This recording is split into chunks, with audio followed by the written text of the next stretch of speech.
Magandang araw naman mga butcher. Iwain natin itong pang lopat cubes. Ito yung top round ng beef top side. Yan. Bali, tanggalin natin yung layer dito. Tanggalin ko lang yung taba mga butcher. Yan. Tanggalin ko muna itong mga taba niya. Kasi gagawin natin itong lopat cubes.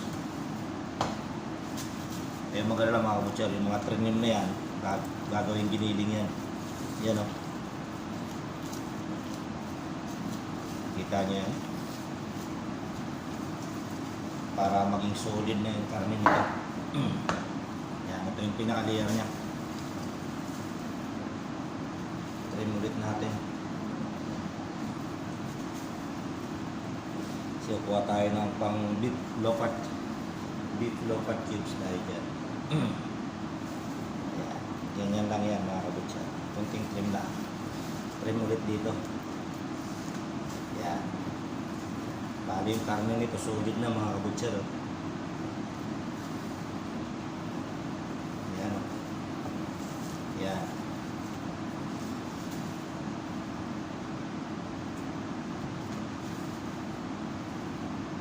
Solido. Ganda. Ganda ng karne o.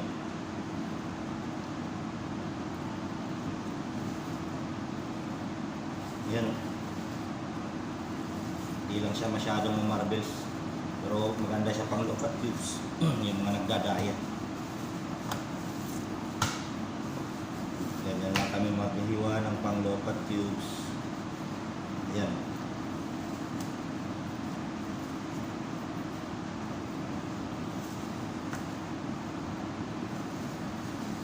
Kikita nyo naman, maganda yan sa lopat cubes.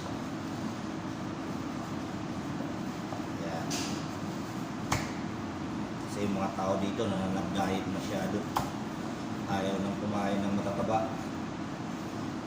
takot na magkaroon ng mga cholesterol saka ma-high blood.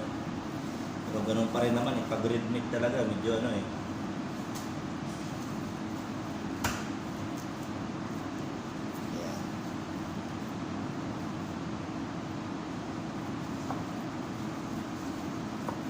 pakita ko rin sa inyo kung paano namin ito ilagay sa tray.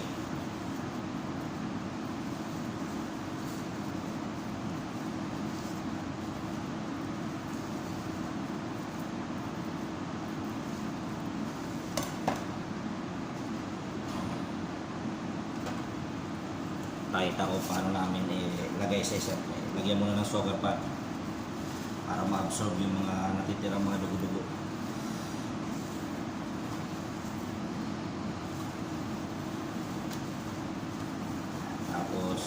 Papantay-pantay lang siya.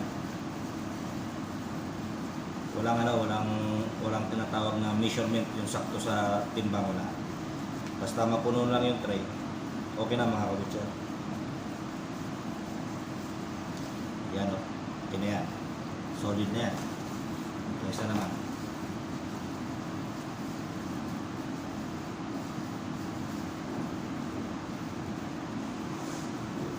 Yan. Ganyan lang mga butcher, bali dalawang tray nilagay ko. Ang display ko sa labas to sa counter namin. Kaya, hanggang dito na lang. Sana may matutunan kayo. God bless.